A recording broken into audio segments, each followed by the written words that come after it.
2024년 7월 12일 새벽입니다. 하나님의 말씀은 시편 119편 17절에서 20절입니다.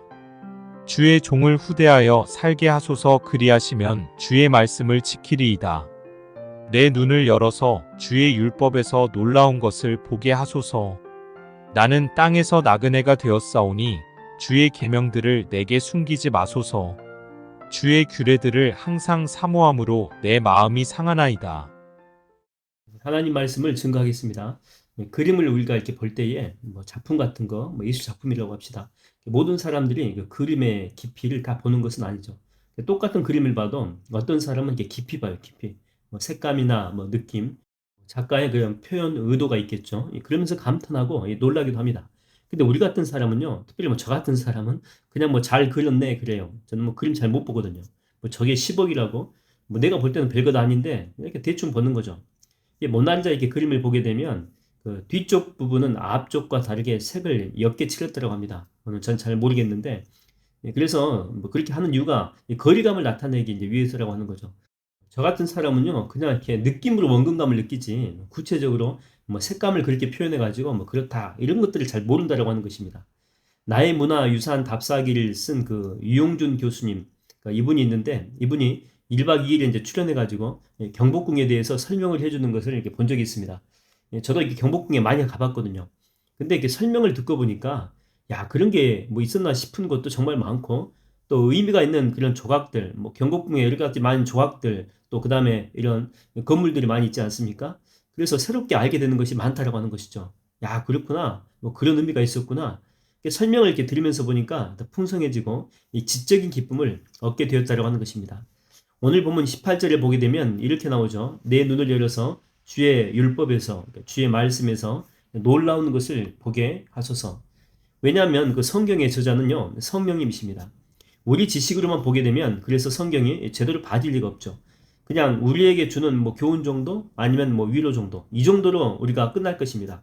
그러나 성령께서 내 마음속에 들어오셔가지고 이 말씀을 알려주시게 되면 이 가슴이 막 뜨거워지잖아요. 그렇죠? 똑같은 말씀인데 성령이 임하게 되면은요 달라져요.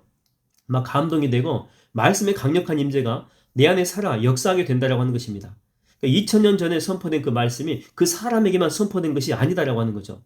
성령께서 임하게 되면 그 말씀, 그러니까 혈류병 여인에게 선포된 그 말씀이 그 사람에게만 선포되는 것이 아니고 지금 너에게 주님이 선포하는 말씀이다. 그렇게 성령께서 알려주세요. 그리고 그런 역사와 이적과 치유의 그런 능력들이 우리 삶 속에 일어난다라고 하는 것입니다. 베데스다 연못가에서 선포된 그 말씀이 그 사람한테만 선포하는 게 아니라는 거예요. 지금 너한테 선포한다는 거예요. 성령께서 알려주시는 거죠. 그 병자처럼 앞을 볼 수 없는 안개와 같은 어두운 상황 속에 있는 너에게 주는 메시지다. 그렇게 성령께서 강력하게 알려주신다고 하는 것입니다. 여러분, 성령님께서 알려주실 때만이 우리는 성경을 온전하게 살아있는 하나님의 말씀으로 볼 수 있다고 하는 것입니다. 이걸 바로 성령의 조명, 그리고 성령의 조명, 조명같이 밝혀져 가지고 우리에게 알려준다, 깨닫게 해준다, 그런 말이죠. 비단 성경을 보는 것만 해당되겠습니까? 그렇지 않죠. 삼라만상을 주관하시는 분은요 하나님이십니다. 그렇다면 현재 우리가 그런 처한 상태가 있을 텐데 이 상태를 가장 설명하시는 분은 누구십니까? 그렇죠? 하나님이십니다. 하나님만이 현재 내 상태를 제대로 해석하고 알려줄 수가 있다고 하는 거죠. 내 눈에 볼 때 이렇게 죽을 것 같은 그런 상황도 성령님은 달리 해석할 수 있다니까요. 너 살리는 은혜의 과정이다, 이렇게 해석을 해줍니다. 주님 사기당했습니다. 그러면 나는 내가 바보지, 내가 멍청이지, 이런 해석밖에 못해요. 근데 성령님은 달리 해석할 수 있다고 하는 것입니다.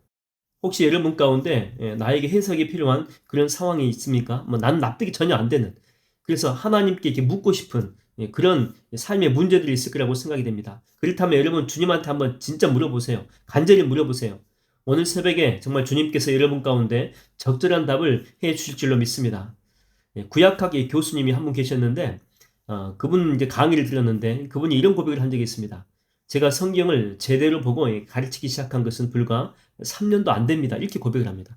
그분이 똑같은 구약학 성경을 20년 넘게 가르쳤거든요. 베테랑이에요, 베테랑. 모르는 게 없습니다. 그러면 17년 동안 성경 잘못 알고 가르쳤나? 그렇게 생각할 수 있는데 그게 아니고 신학교에서 이렇게 운영하는 영성훈련센터가 있거든요. 그분이 그곳에 3년 전에 갔대요. 3년 전에. 그러면서 3일 동안 이제 금식 기도하면서 주님의 음성을 들은 거죠. 간절히 기도하면서. 그래서 주께서 이런 은혜의 말씀을 주시더래요. 너 성경 잘 모르지? 왜 모르는 줄 아느냐? 네가 성경을 보고 난 다음에 항상 주석으로 먼저 갔기 때문에, 주석으로. 이 주석이 사람의 해석 아닙니까? 그러니까 사람의 지식으로만 가득 채운 거죠. 그래서 늘 한계에 부딪히게 된 거예요. 그 한계를 뛰어넘지 못했다라고 하는 것이죠. 잘 알려면 성경 보고 나서 주석 가기 전에 나한테 물어야 된다는 거예요. 나한테. 예. 눈을 감고 묵상하고 주님과 기도하는 것이죠. 그래서 그분이 3년 후에 영성센터 갔다 오고 난 다음에 성경을 해석하고 읽고 또 이렇게 느끼고 감동받는 것이 전혀 새롭게 되었다라고 하는 것이죠. 여러분 다시 말씀드립니다. 성경뿐만이 아니고 여러분의 그 초한 상황도 마찬가지입니다. 여러분 주님께 한번 물어보십시오. 왜 나한테 이런 시련이 왔는지, 왜 나한테 이런 고난이 왔는지, 왜 이런 말도 안 되는 그런 일들이 내 삶 가운데 계속해서 반복적으로 벌어지는지. 오늘 주님은 여러분에게 정말 최고의 답을 주실 줄로 믿습니다. 기도하겠습니다. 하나님 아버지, 정말 인생 가운데 저는 해석이 안 되는 그런 부분들이 참 많이 있습니다. 어려움이 있고 또 난관이 있을 때 저는 어려움과 난관, 또 이 고통, 이 겉모습만 보고 판단하려고 합니다. 그러나 하나님, 주님은 그냥 이것을 나한테 주셨을 리가 없는데 더 깊은 내용까지는 나는 해석할 수 없지만 성령께서 마음을 주신다면 정말 더 깊은 내용, 저를 깨닫게 하는 내용, 저를 살리는 내용으로 다시 재해석해 주실 줄로 믿습니다. 그러니 오늘도 믿음 잃지 않게 하여 주시옵시고 하나님께 묻고 기도함으로 성령께서 주시는 그 해석을 받아들여 믿음으로 행할 수 있는 하루가 되게 역사하여 주시옵소서. 예수님의 이름으로 기도하옵나이다. 아멘.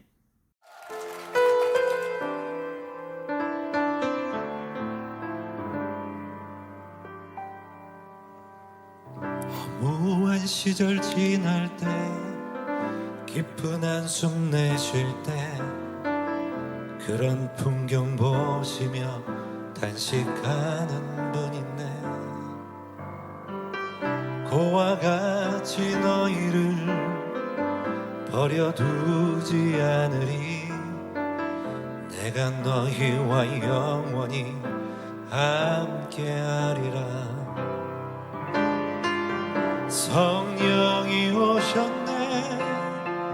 성령이 오셨네.